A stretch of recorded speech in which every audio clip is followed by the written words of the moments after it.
In this video, we will be going over the experiments that you will be conducting in the wind tunnel during your lab section. Here are the goals for the wind tunnel lab. You will demonstrate the safe startup and shutdown sequence for the wind tunnel. You will set and verify the wind speed in the wind tunnel. You will compare measured drag forces on standard shapes in a flow field with literature values. You will model and measure the drag and lift forces on various objects in various orientations in a flow field.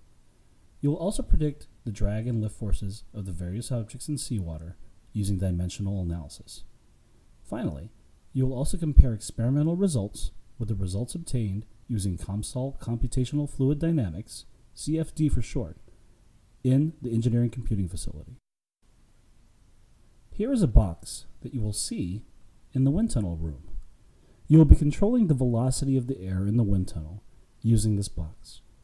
Notice that there is a knob that allows you to set the fan speed at a value between 0 and 100%. A green button below this knob activates the fan, and the red button below the green button stops it. The emergency stop is the bottommost button, and it should be pressed only in emergencies.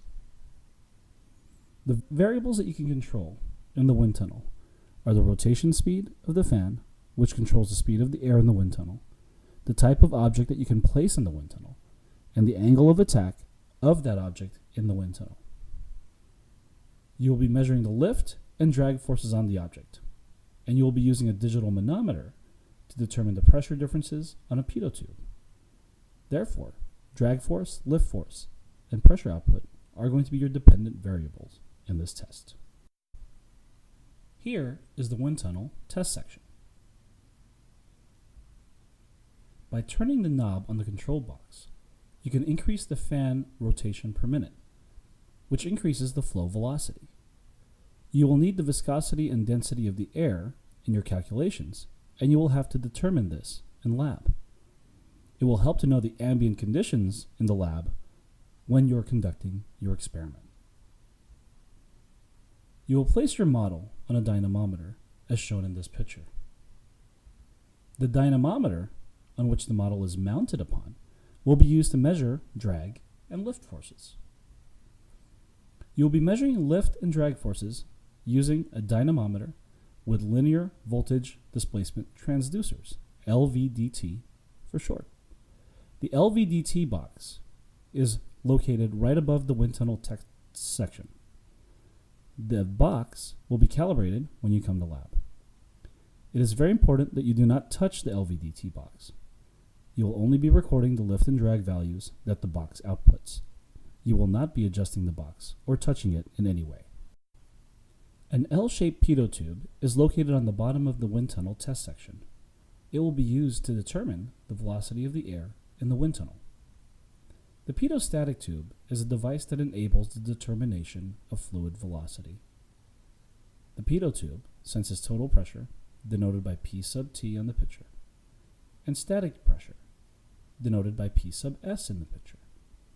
A manometer is used to determine the difference between total and static pressure, which is called the velocity pressure. This velocity pressure can then be converted to an actual flow velocity. Pitot tubes are used by pilots to determine the speed of aircraft. Next time you're at an airport, take a look at the nose of a plane. You'll see a number of pitot tubes sticking out of the plane. To understand how a pitot tube works, consider a fluid particle, such as the one shown here, which is assumed to be a really tiny volume of fluid, which is still large enough to contain a significant number of molecules. If we assume that nothing changes with time at a given location in the flow field, this is called steady flow. Then, we can say that the fluid particle slides along a path called a streamline. The velocity vector of that fluid particle is everywhere tangent to the streamline. A great scientist named Daniel Bernoulli deduced that the pressure of a fluid plus 0.5 times the density of the fluid and its velocity squared, plus the product of fluid density, gravity, and height z, are constant along a streamline. This means that the pressure of a fluid plus 0.5 times the density of the fluid and its velocity squared plus the product of fluid density, gravity, and height z at point 1 will be equal to the pressure of a fluid plus 0.5 times the density of the fluid and its velocity squared plus the product of fluid density, gravity, and height z at point 2. The equation shown here has a number of important assumptions that should be discussed. First, this equation is valid for flow along a streamline, which is the path traversed by the fluid particle. Next, the equation assumes inviscid flow, which means that the viscosity of a fluid is equal to 0. Furthermore, this equation is only valid in steady flow, where nothing changes with time at a given location in the flow field. Also, the Bernoulli equation assumes that the fluid is incompressible, which means it has constant density. These assumptions are reasonable for liquids, so the Bernoulli equation is applicable to your underwater robots. The Bernoulli equation can also be applied for gases such as air at a sufficiently low velocity, where low velocity is defined as a fluid flowing below a Mach number of 0.3. Now let's take a minute to talk about the Mach number. The Mach number is another important dimensionless parameter, just like the Reynolds number. It is the ratio of forces due to inertia to forces that resist compression. It is expressed as velocity over the speed of sound in a fluid. The speed of sound can be expressed as the square root of the ratio of the bulk modulus of a fluid divided by fluid density.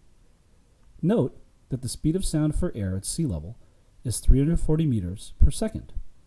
If an object, such as an aircraft, exceeds this speed, it will achieve a Mach number greater than 1, and this happens.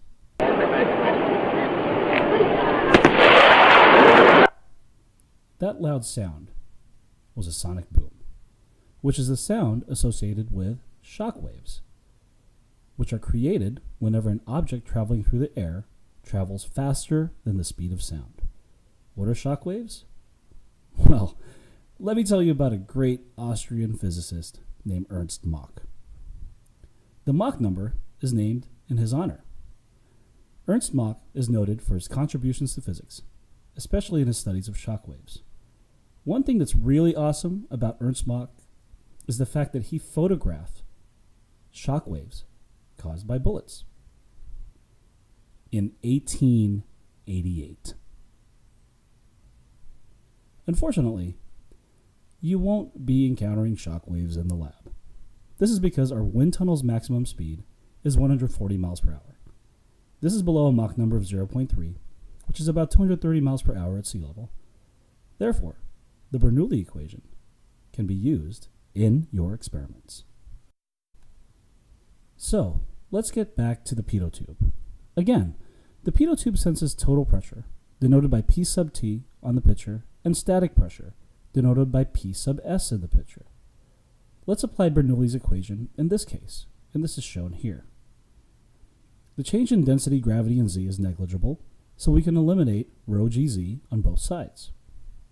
V sub t is 0 because the fluid particle comes to a dead stop at the front of the pitot tube, so this can be taken out. This results in a simplified equation. First, we note that the pressure upstream of the pitot tube, P, is going to be equivalent to the static pressure of the pitot tube, P sub S. P sub S is measured. We can then rearrange the Bernoulli equation into a form that would enable us to calculate the velocity. In this form, to calculate velocity at a given condition, all we would need to know is the density of the fluid and the difference between the total and static pressure. In the lab, you will be measuring the difference between total and static pressure using a digital manometer. So there you go. You now have the knowledge that you need to complete the lab. Let's discuss safety, which is the top priority in lab. Please remember the following in lab. Follow the dress code for E80 lab. Never turn the fan on before checking to see that loose objects are not in the test chamber and the test chamber cover plate is secure. Make sure that all test personnel are at a safe distance from the wind tunnel itself, at least 2 feet in any direction. Make sure the vent is clear. Make sure the article under test is securely fastened inside the test chamber. And do not run the fan at speeds higher than the posted limit. In summary, you will be testing various objects in the HMC wind tunnel. You will be using a dynamometer and LVDT box to determine lift and drag forces on the objects that you place in the wind tunnel. You will be controlling the fan RPM, which controls the airspeed in the wind tunnel. You can determine the speed of the flowing air using a pitot tube and a digital manometer. By knowing the pressure differences on the pitot tube, you can use Bernoulli's equation to determine the velocity of the air in the wind tunnel. Bernoulli's equation is valid because the wind tunnel will be operated at a Mach number below 0.3. Now let's take a quiz. Imagine that you are riding your bike at a velocity v sub 0 on a day when there is no breeze and the air is still. Using Bernoulli's equation, what is the difference in pressure between the air ahead of you and the tip of your nose? The correct answer is among the choices on the right. Please pause the video, work through the problem, and unpause it to see the solution.